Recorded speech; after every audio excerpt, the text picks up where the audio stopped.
I was on 5,700 metre, मेरी oxygen drop हो गई थी 53% पे। मेरे गाइड ने कहा कि वापस चले जाते मर जाओगी। मैंने कहा रुक जाओ, 50% है। फातिमा, लाइफ से कितना आप सेटिस्फाई हैं? आपने भरपूर ज़िंदगी जी ली हुई है या अभी बहुत सारी अचीवमेंट्स बाकी हैं जिस तरह के आप एडवेंचर्स करती हैं? तो अगर आपने ज़िंदगी में इतना स्ट्रगल करके एक ऐसा काम करना है जिसमें आप खुश नहीं हो, आप इस्टेब्लिश नहीं हो और आप फिर भी काश काश करते रह जाते हो तो फ़ायदा नहीं ना जीने का। आप it's like you're dead. Pakistan में स्कूबा डाइवर को आप कहाँ पर देखती हैं? मुझे शौक है स्कूबा डाइविंग करनी है, मुझे कहाँ पर जाना है? कि ये जो आपने पहाड़ सैर किया है, आपने इसका कोई नाम नहीं था तो आपने इसको अपने फादर के नाम से इसको नाम दे दिया। ये इंस्पिरेशन और ये आइडिया कैसे आया? टू बी ऑनेस्ट, इस बार मैं 4 दिन का कह के गई थी घर वालों को। और मैं 4 हफ्ते लगा कर आई हूँ। 4 हफ्ते? Mountaineering is a very affordable sport for anyone. कि वो छोटा पहाड़ भी चले जाएंगे, ट्रैकिंग भी कर लेंगे, या बड़ा भी करना चाहते हैं तो वो उसको प्लान आउट कर सकते हैं। लेकिन इन सब चीज़ें जो मैं करती हूँ इनके लिए नॉलेज होना बहुत ज़रूरी है।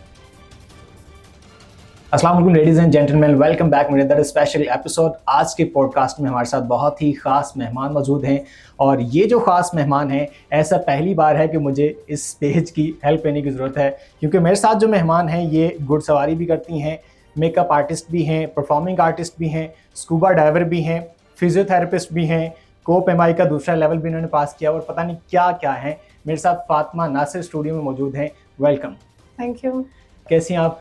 अल्हम्दुलिल्लाह। इतना ज़्यादा मुझे वो तो देख के इंट्रोडक्शन करवाना पड़ा, कुछ रह तो नहीं गया या अभी भी कुछ बहुत सारी चीज़ें बाकी हैं जो आपने की हुई और मैंने बताई नहीं है? काफ़ी सारी चीज़ें हैं कि मैं खुद भूल जाती हूँ कि मैं करती क्या हूँ, तो आई कैंट से। फातिमा, रिसेंट अचीवमेंट कौन सी है? अभी रिसेंटली आप कहाँ से आई हैं? रिसेंटली मैं शमशाल से आई हूँ। अच्छा। और वहाँ पे मैंने एक अनक्लेम्ड माउंटेन समिट किया है जो कि अच्छा। मेरा बहुत अच्छा एक्सपीरियंस रहा है। और उसके अलावा शमशाल पास किया है and some other things as well. Mountain कौन सा था? आपने पहले से वो माइंड में था कि ये किसी ने अभी तक इसको नहीं किया हुआ तो मैं इसको करूँ? नहीं, बेसिकली मैं शमशाल पास जब गई थी ना तो हाँ। हमें वहाँ पे एक समिट करना था। 6050 मीटर्स का माउंटेन था, दैट वाज मिंगलिक सर। अच्छा। जब वहाँ पे वेदर नहीं मिला तो वापस आई हूँ मैं as soon as I can, which was like 17 hours। 5 दिन लगे जाने में, 17 घंटे में वापसी आई हूँ। वापसी में मैंने एक पहाड़ देखा था जो मुझे पसंद आ गया और मैंने वहाँ के लोगों से और गाइड से पूछा कि इसका क्या नाम है। कहते इसको अभी तक किसी ने सर नहीं किया। तो तभी मेरा प्लान बना और 2 दिन बाद मैं निकल पड़ी इसको सबमिट करने के लिए। रैंडम अचानक आपने प्लान किया कि मैंने इसको सर करना है और आप निकल पड़ी, तो बिल्कुल नहीं एक लम्हे के लिए सोचा कि इस पे कोई आज तक गया नहीं है तो अभी जाएंगे तो हर्डल्स भी आ सकती हैं, ऑब्वियसली बहुत सारी मुश्किलात का सामना करना पड़ सकता है, वेदर है और बहुत सारे मामला आप समझती हैं, तो इतना करेज के निकलना है और बस इसको सर करना है? बस अगर आपने कोई काम करना है तो करना है, नो मैटर हाउ। लेकिन उसमें कुछ प्रिकॉशनरी मेजर्स भी तो होते हैं ना कि ऑब्वियसली वेदर है। और इतनी तो मैं थोड़ी सी एक्सपर्ट हूँ कि मैं इन चीज़ों को कितने अरसे से कर रही हैं? काफ़ी अरसे से। मैं like it's been a part of my lifestyle. शौक कहाँ से पैदा हुआ और आपने फर्स्ट टाइम माउंटेनियरिंग कब की थी? तो ऐसा नहीं होता कि आपको कोई ज़िंदगी में इंस्पिरेशन आती है या आपको एकदम से परी नज़र आती है जो कहती है कि तुम्हें ये करना है, या आप कोई ऐसी पहाड़ निकल आए ज़मीन से और आप देख के कहो इसको सर करना है। शौक मेरा लाइफस्टाइल क्योंकि इस तरह का है, तो वहाँ शमशाल में जाके it was like a playground for me. और अगर मैंने शमशाल पास कर लिया था जो कि it's a very high altitude place, तो उसके बाद क्लाइमेटाइजेशन हुई थी मेरी। फिर मैंने बस कहा मैंने कुछ करना है, मुझे पहाड़ पसंद आया और मैंने कर लिया। अभी हमारी ऑफ कैम डिस्कशन हो रही थी तो उसमें आपने बताया कि ये जो आपने पहाड़ सैर किया है, आपने इसका कोई नाम नहीं था तो आपने इसको अपने फादर के नाम से इसको नाम दे दिया। ये इंस्पिरेशन और ये आइडिया कैसे आया? मुझे पता था कि इस तरह का कि अगर आप एक पहाड़ को सर करते हैं जिसको पहले किसी ने नहीं किया, आप उसको नाम दे सकते हो। नाम देने की डिसीजन जो थी मैंने अपने फादर को इसलिए दी क्योंकि मैं शायद बहुत कुछ उनको ना दे सकूं ज़िंदगी में। मेरी जो रीच के अंदर मेरी अप्रोच में था वो मैंने किया उनके लिए। So I named a mountain. Big achievement. और मुझे तो सुन के बहुत खुशी हो रही है कि स्पेशली जब कोई औलाद अपने पेरेंट्स के लिए कुछ करती है तो ना सिर्फ प्राउड मोमेंट औलाद के लिए इट्सेल्फ होता है बल्कि जो पेरेंट्स होते हैं उनके लिए भी होता है। तो फादर का रिएक्शन क्या था उनको जब पता चला कि मेरी बेटी ने ये काम किया और फिर इसको? I am sure he was happy because उस टाइम भी मैं शमशाल में थी। मैंने बस सर किया था और मैंने बताया था अपनी फैमिली को कि मैंने फैमिली सपोर्ट कितनी रही है इन सारे आपके जितने भी शौक हैं और आपने इन सबको पूरा किया है? Well I think my family has been very supportive, even if कभी कभार नहीं होती फैमिली आपके सपोर्ट में, तो आपको उनको करना पड़ता है सपोर्ट में। और अगर एक्सट्रीम सिचुएशन भी हो जहाँ पे बस ना ही है, लेकिन आपका दिल कहता है कि आप सही कर रहे हो और आप सही डायरेक्शन में जा रहे हो, लेकिन आपकी family is like a little sceptical कि यार नहीं ये काम नहीं करना, या डिफरेंट डर होते हैं हर डिफरेंट इंसान के, तो आई वुड स्टिल गो। कितना मुश्किल है जब आप ख़ास तौर पर एक अकेली लड़की घर से निकलती है, तो हर तरह के रास्ते आते हैं, हर तरह के हर्डल्स को फेस करना पड़ता है। फॉर एग्जांपल अब आप देखते हैं कि वेदर बड़ा स्टॉर्मी हो गया है, तो पीछे से फैमिली को एक डर भी लगा रहता है, एक खौफ भी होता है, और फिर उसके अलावा जब आपने घर से बाहर निकलना है तो आप अकेली हैं, आप एक ऑर्गेनाइजेशन का हिस्सा नहीं है, you are an individual identity. तो उसके लिए पेरेंट्स की परमिशन और ये सारी चीज़ें, how to tackle that? Parents की परमिशन, देन अगेन अगर आपको ये काम करना है तो आपने करना है, no matter what the hurdle is. अगर आपको समझ है अपनी काम की, पता है आप कुछ करने जा रहे हो, वो सही कर रहे हो, तो you go for it. Secondly जो हर्डल्स आती हैं वो भी आप टैकल कर लेते हो with a lot of knowledge. अब वेदर अगर लाहौर में ऐसा है तो इसका मतलब ये नहीं है कि वलेंशिया वाली साइड पे भी सेम होगा। इसी तरह पंजाब के अंदर जितना मौसम ख़राब है ना, हुंजा वाली साइड पे नहीं है, वहाँ पे ड्राई है। अच्छा, बल्कि मेरे माइंड में एक अभी क्वेश्चन आया कि बहुत सारे हमारे जो लोग हैं जो कि पंजाब साइड से और नॉर्दर्न एरियाज प्रेफर करते हैं, स्पेशली गर्मियों की छुट्टियों में, तो अक्सर ये बताया जाता है, फॉर एग्जांपल हमने भी कहीं जाना हो नॉर्दर्न एरियाज में तो पहले वेदर फोरकास्ट देखते हैं पूरे आने वाले वीक की। यहाँ पर देखते हैं तो बारिश है, वहाँ पहुँचते हैं तो कुछ भी नहीं होता, यहाँ पर देखते हैं तो कुछ भी नहीं है, ड्राई मौसम है, वहाँ पहुँचते हैं तो बारिश हो जाती है।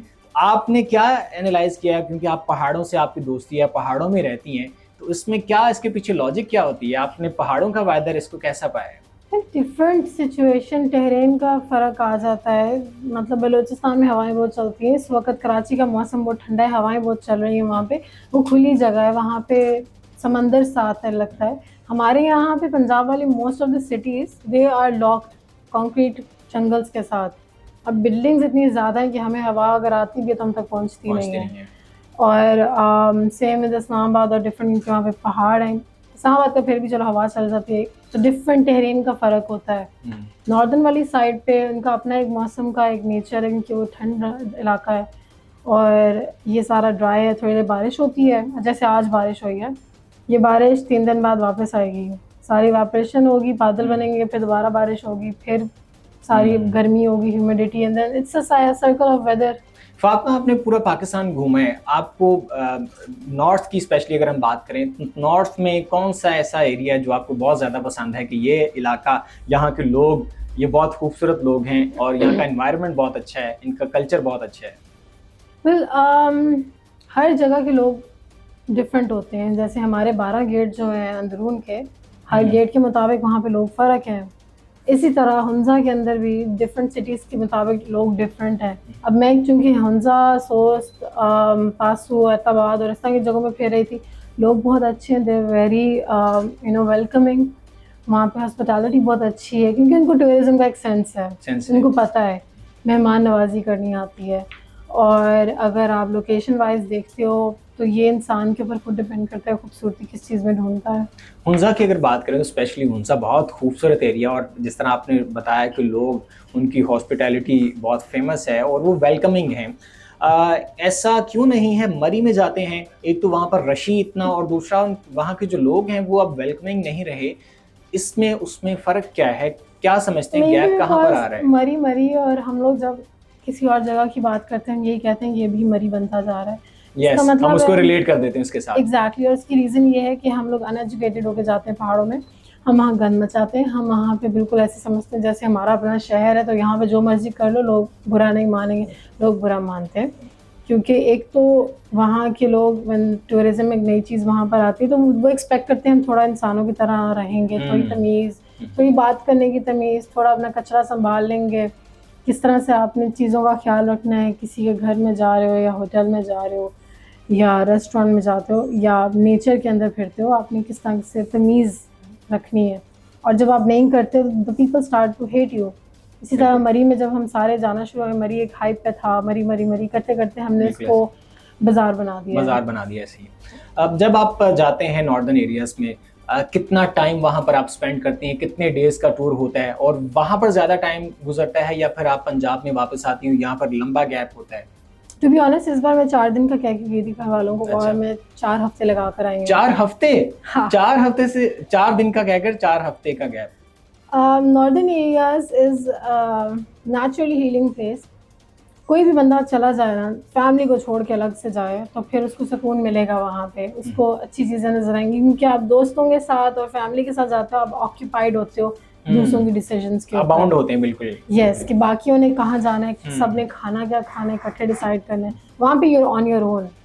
तो आई थिंक मैं इसी तरह जब 4 दिन का क्या कि मैं आराम से 4 हफ्ते लगा कर आई, मैंने देखा, एक्सप्लोर किया, ढेर सारी ऐसी चीज़ें की। And then I came back. आपका ख्याल है कि जब बंदा अकेला जाता है, आज़ाद होता है और अपनी कंपनी को एंजॉय करता है, फॉर एग्जांपल जिस तरह मुझे भी पहाड़ों का शौक बहुत ज़्यादा तो नहीं है, शौक तो है लेकिन जा नहीं पाते, लेकिन मैं जब जाऊं तो मुझे पसंद होता है कि मैं बिल्कुल अकेला किसी जगह पर बैठ के, चाय का कप हो और सामने पहाड़ हो, ग्रीन, और चाय की चुस्कियां भरे और ज़िंदगी को भरपूर तरीके से एंजॉय करें, और वही एक गोल्डन पीरियड होता है। लेकिन हमें वो टाइम मिल नहीं पाता। आपने वो जैसे पहले बताया कि फैमिली साथ होती है, फ्रेंड्स साथ होते हैं, एक हसल होती है, भाग दौड़, ये पॉइंट पे भी जाना है, ये पॉइंट पे भी जाना है।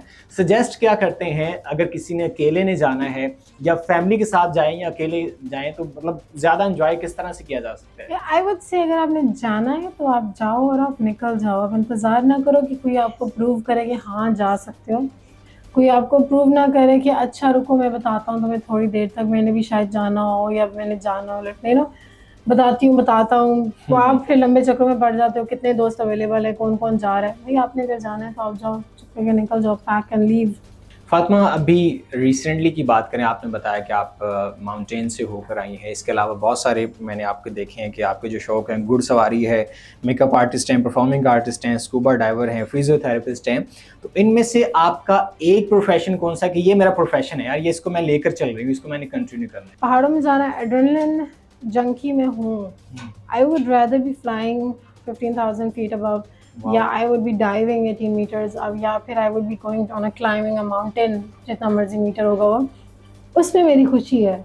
तो अगर आपने ज़िंदगी में इतना स्ट्रगल करके एक ऐसा काम करना है जिसमें आप खुश नहीं हो, आप इस्टेब्लिश नहीं हो, और आप फिर भी काश काश करते रह जाते हो, तो फ़ायदा नहीं ना जीने का। आप इट्स लाइक यूर डेड। आपने दो अलग अलग एस्पेक्ट को मतलब मेंशन किया। आप पायलट भी हैं, हवाओं में उड़ती हैं, आप नीचे पानियों में भी जाती हैं, तो सबसे ज़्यादा मज़ा कहाँ पर आता है, हवा में उड़ के, पानी के अंदर, या ज़मीन के लेवल पर? तीनों का कोई कंपैरिजन नहीं है, क्योंकि तीनों का एक्सपीरियंस डिफरेंट है। जब आप जहाज़ में होते हो, आप जहाज़ टेक ऑफ करते हो, that gives you a different kind of pleasure. आपको एक इट्स समथिंग मैं एक्सप्लेन नहीं कर सकती वर्ड्स में। जब आप जहाज़ को एक दफ़ा टेक ऑफ करवा देते हो और रियलाइज़ करते हो कि ज़मीन नीचे रहेगी और आपने एक्चुअली जहाज़ को उड़ा दिया है और अब हवा में, उसका एक नया मज़ा है, वो अलग ही समझा फीलिंग नहीं सकते हो। पहाड़ों में भी जब जाते हो आप अपनी बॉडी को मैक्सिमम एक्सर्ट करते हो कि हर मसल इस्तेमाल होता है और आपका दिमाग इस्तेमाल हो रहा है, और आपने एक पहाड़ को सर करना है, और वहाँ पे आपके पास हर एक कदम पे ना एक ऑप्शन होती है, वापस चली जाओ, वापस चली जाओ, वापस चली जाओ। लाइक नहीं, इतनी ख्वारी करके आई हूँ मैं, वापस नहीं जा रही हूँ। कुछ वापस भी चले जाते हैं। मतलब ये आपके ऊपर डिपेंड करता है, सिचुएशन देख के आप डिसाइड करें। और पानी के अंदर जब आप, मतलब पहाड़ों में हम सांसें अपनी पकड़ रहे होते हैं, कहीं सांस मिल जाए, और पानी के अंदर आपको एक एयर टैंक दिया जाता है, उसमें आप सांस ले रहे होते हो, फिर आप रियलाइज़ करते हो आप पानी के अंदर हो और आप मछली की तरह सांस ले रहे हो, तो उसकी भी एक अलग फीलिंग है। आप स्कूबा डाइवर भी हैं, पाकिस्तान में स्कूबा डाइवर को आप कैसा देखती हैं, कहाँ पर देखती हैं? फॉर एग्जांपल मुझे शौक है स्कूबा डाइविंग करनी है, मुझे कहाँ पर जाना है, किस इंस्टीट्यूट में जाना है, कहाँ पर जाके अपने उस शौक को पूरा करने के लिए तलाश करना है मुझे? अच्छा, well I started this new project that's called Pakistan dive resort, और उसका मकसद ये है क्योंकि हम पंजाब में रहते हैं, हम ऑल द वे कराची नहीं जा सकते डाइविंग करने के लिए, तो पंजाब के अंदर मैं प्रोवाइड कर रही हूँ फैसिलिटी ऑन इंटरनेशनल स्टैंडर्ड्स। हमारे जो सारे इंस्ट्रक्टर्स हैं वो इंटरनेशनल सर्टिफाइड एम्प्लॉयज़ हैं। उसका ये है कि आपने कॉल करनी है, आपने डिटेल्स लेनी है, इंस्ट्रक्टर से एक दफ़ा बात कर लें कि मेरा ये एजेंडा मैं सीखना चाहता हूँ, तो वो आपके बारे में पूछेगा, इस्तेमा वगैरह, कोई मेडिकल सिचुएशन तो नहीं है, सही है, कोई और इशू तो नहीं, बस ठीक है। उसके बाद you approach the location, you fix a date, you approach the location, आपको ट्रेनिंग दी जाएगी 3 दिनों की। 3 दिनों के बाद आपको उसमें डाइविंग का एक्सपीरियंस करवाया जाएगा। अगर आप मज़ीद उसमें आगे जाना चाहते हैं तो there are lot of categories, मतलब लाइसेंसेस आ जाते हैं, 12 metre, 18 metre, 30 metre, night dives, rescue. Location आपने कौन सी सेट की है, कहाँ पर? खानपुर डैम पे। The closest anyone would love to come. आपने फर्स्ट टाइम इसको स्टार्ट किया है ऑन प्रोफेशनल बेसिस, आप कह लें। उसमें कोई टिकट भी ऑब्वियसली रखी होगी? नहीं, टिकट का कुछ नहीं है, क्योंकि मैं चाहती हूँ लोगों को एक्सपीरियंस मिले। तो जो सिर्फ एक शक में आते हैं कि पता नहीं हमसे होती है कि नहीं, बस दोस्त कह रहे हैं चले जाएं, तो उनके लिए डिस्कवर स्कूबा डाइविंग है कि उनको एक्सपीरियंस करवाएंगे एक दिन में, कुछ मिनट्स के, लाइक 30 मिनट्स के लिए मे बी। पानी के अंदर कुछ ना कुछ तो होगा ही ना, आप कैसे अफोर्ड कर सकती हैं? हाँ, उनके चार्जेस होते हैं, वो फिर आप ऑन लोकेशन आके डिस्कस कर सकते हैं, उसमें लॉजिस्टिक्स भी डाला जाता है, तो वो फिर ऑन लोकेशन ही है। पाकिस्तान में समझती हैं कि इतनी फैसिलिटीज़ हैं, गवर्नमेंट लेवल पर आपको कुछ सपोर्ट हासिल है, या फिर आप एक्सपेक्ट करती हैं कि इंटरनेशनल लेवल पे जो है वो हमें सपोर्ट मिलनी चाहिए और ये एक अच्छी एक्टिविटी है, हेल्दी एक्टिविटी है? वेल, इंटरनेशनल से मैं एक्सपेक्ट करती हूँ कि इंटरनेशनल लेवल पे अगर हमारी आवाज़ पहुँच जाए तो definitely I might get any support from that, और सपोर्ट में भी हमें इंस्ट्रक्टर्स मिल जाएंगे, या वो इक्विपमेंट हमें इंटरनेशनल लेवल के instructors, that's good enough. Government level पे obviously I don't expect any government officer to understand what diving और एडवेंचर इज अनलेस वो मतलब माउंटेनियरिंग समझ सकेंगे शायद अगर वो गिलगित बल्तिस्तान से हैं, लेकिन diving is a different thing, और बाकी जो एक्टिविटीज़ करती हूँ कम्प्लीटली डिफरेंट है। तो मैं नहीं एक्सपेक्ट करती कोई भी पॉलिटिशियन या गवर्नमेंट ऑफिसर इस डेप्थ को समझ सकेगा कि ये चीज़ है क्या।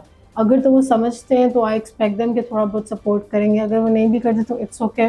मैंने भी स्ट्रगल किया था, I am creating a platform for everyone who struggling, कि वो आसानी से सारी चीज़ें कर सकें, ना कि उनको एक स्ट्रगल से गुजरना पड़े। डाइविंग कितना महंगा शौक है अगर कोई करना चाहता है इसको पूरा? वेल, अगर आप सिर्फ डाइविंग करना चाहते हो तो वो आपको अफोर्डेबल है, एक मिडिल क्लास के लिए अफोर्डेबल है, लेकिन that is charges, one time charges आपने दिए, डाइविंग एक्सपीरियंस की और आप चले गए। अगर आप उसको एज अ प्रोफेशनली लेके जाना चाहते हो, equipment itself is very very very expensive. मतलब मुझे 2019 में मैंने स्टार्ट की थी डाइविंग, 19, 20, 23, 24, अभी क्या चल रहा है, 23 चल रहा है। हाँ, तो बस ठीक है ना, 23 चल रहा है। मुझे कम से कम 3 साल लगे हैं, 3 साल ये सारे इक्विपमेंट्स गैदर करने में। एक्सपेंसिव वन, बाहर से मंगवाने, इंटरनेशनली इंपोर्ट करने पड़ते हैं, स्टैंडर्ड्स होते हैं। आप कोई पुरानी वेरिएंट एयर वाली या वर्न आउट इक्विपमेंट नहीं यूज़ कर सकते। आपका एयर टैंक जो है वो भी अप टू डेट होना चाहिए, टेस्टेड होना चाहिए, ये सारी चीज़ें आ जाती हैं, तो it's very expensive. Her adventure ना बिल्कुल डिफरेंट है। अगर आप डाइविंग की बात करते हैं तो I am here to give a platform for all those people जो डाइविंग एक्सपीरियंस करना चाहते हैं। बाकी अगर लाइसेंस वो लेना चाहते हैं इंटरनेशनल, तो that's going to cost them, because वो हम इंटरनेशनली सर्टिफाई करके देते हैं, बाहर पैसे भेजने होते हैं कि हम आपका नाम इस्तेमाल कर रहे हैं, तो ये सारी चीज़ें ना ज़रा काउंट होती हैं। बट एक्सपीरियंस करने के लिए आई am here for that, I can provide that at a very affordable cost. अगर माउंटेनियरिंग की बात होती है, mountaineering is very good and वो कोई भी अफोर्ड कर सकता है, क्लास का रिगार्डलेस ऑफ द क्लास, क्योंकि वो आपकी स्ट्रेंथ के ऊपर डिपेंडेंट है। वो आपकी स्ट्रेंथ आपकी नॉलेज के ऊपर डिपेंड करता है। आप अगर आपको है कि आपने कोई पहाड़ चढ़ना है लेकिन आपके पास बहुत पैसे नहीं हैं, जिस तरह एक्सपीडिशंस होती हैं, आप एल्पाइन स्टाइल चढ़ो। एल्पाइन स्टाइल में ये होता है यूर ऑन योर ओन, अपना इक्विपमेंट खुद उठाते हैं, अपना सामान, खाना पीना, अपनी स्किल्स खुद हैं। तो mountaineering is a very affordable sport for anyone, कि वो छोटा पहाड़ भी चढ़े जाएंगे, ट्रैकिंग भी कर लेंगे, या बड़ा भी करना चाहते हैं तो वो उसको प्लान आउट कर सकते हैं। लेकिन इन सब चीज़ें जो मैं करती हूँ इनके लिए नॉलेज होना बहुत ज़रूरी है, कि आप पहले से पढ़ लो, पहले से देख लो, पहले से इंस्ट्रक्टर्स के ऊपर डिपेंड करता है आप कितना अच्छा इंस्ट्रक्टर चूज़ करते हो, उसकी क्वालिफिकेशन क्या है, और बड़ा सोच समझ, क्योंकि ये एडवेंचर्स जो है जानलेवा हो सकते हैं किसी टाइम पे। बिल्कुल जानलेवा हो सकते हैं। फातिमा, आपको किसी ने अप्रोच करना हो तो किस तरह से अप्रोच किया जा सकता है? मेरे इंस्टाग्राम से, the fam glam Instagram account आप नीचे देख रहे हैं, मेंशन कर दिया हमने। अगर आप इनसे कांटेक्ट करना चाहते हैं, आप चाहते हैं कि आप स्कूबा डाइवर बने, आप चाहते हैं कि आप माउंटेनियर बने, या जो भी शौक फातिमा ने पूरे किए हैं, कोई भी एडवेंचर किसी भी किस्म का, कोई भी कुछ मतलब बहुत अनएक्सपेक्टेड सा एडवेंचर भी, आप उसमें इतना तो आपको I can guide them very well. It's not just about adventure in anything in life, मतलब कि I'm a paramedic as well, ठीक है, first aid courses and this start काफ़ी सारी जगहों से मैंने किया। मेरा शौक है सिर्फ सीखना और उसको अप्लाई करना, कभी भी इस्तेमाल हो जाते हैं। इसका फ़ायदा मुझे ये है, चाहे मैं पानी में हूँ, मैं आसमान में हूँ या मैं पहाड़ों में हूँ, अगर मुझे चोट लगती है तो मुझे पता चल जाता मैंने क्या करना है। जिस तरह अभी मैंने सबमिट कर रही थी पहाड़ों पे, आई वॉज ऑन 5700 मीटर, मेरी ऑक्सीजन ड्रॉप हो गई थी 53% पे। मेरे गाइड ने कहा कि वापस चले जाते मर जाओगी। मैंने कहा रुक जाओ, अभी 50% रहती है मैं उस पर कर लूँगी। तो मैंने अपने वही रिसोर्सेज देखे, मैं अपनी जान देखी, मैंने अपना काम देखा कि क्या मैं ये रिस्क ले सकती हूँ कि नहीं। तो बहुत कैलकुलेशन के साथ मैंने वो रिस्क ली और मैंने सबमिट किया। And then I came back within like 5 hours, जल्द से जल्द डिसेंट के लिए, बिकॉज मुझे उस टाइम ना हेस हो रहा था। हेस में होता है कि आपका ना दिमाग में पानी भर जाता है जब आप एकदम से असेंड करते रहते हो। क्लाइमेटाइजेशन वगैरह सारी खोई हुई थी, बट देन अगेन आप एक अच्छी खासी हाइट पे जा रहे हो, तो जब सर दर्द होता है या उल्टी आती है, नींद आती है, तो ये बस एक हिंट होती है कि your life might be in trouble. तो इन चीज़ों को एक्नॉलेज करना ज़रूरी होता है। फातिमा, लाइफ से कितना आप सेटिस्फाई हैं? आपने भरपूर ज़िंदगी जी ली हुई है या अभी बहुत सारी अचीवमेंट्स बाकी हैं? जिस तरह के आप एडवेंचर्स करती हैं, इसमें तो आप ख़तरों के खिलाड़ी हैं, कुछ भी अनएक्सपेक्टेड हो सकता है। जाना तो हर एक ने है, लेकिन कुछ भी अनएक्सपेक्टेड हो जाता है। आप सेटिस्फाई हैं कि आपने अच्छी ज़िंदगी गुजार ली?